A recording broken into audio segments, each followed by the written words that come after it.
Kahoy, kahoy. Magbayad tayo sa timo natin, guys.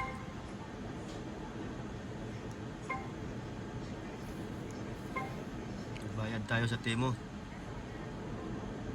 Pindot natin to. Tapos itong taas. Tapos enter natin yung 11 number.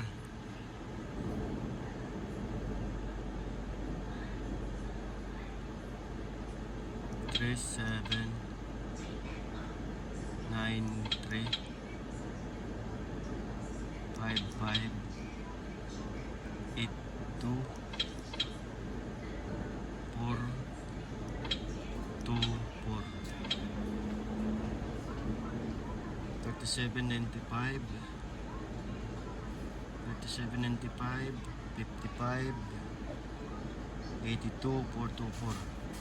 Tapos okay natin. Tapos enter natin yung confirmation code, confirmation number 6866. Tapos okay ulit. Yan, nag-loading na, guys.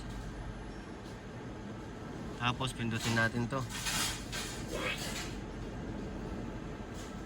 Tapos ito pipindutin natin para mag bigay ng receipt, ng resibo. Ayan na. Ito lalabas, ayan na. Lumabas ng yung receipt. Babayad tayo sa counter. Okay, thank you.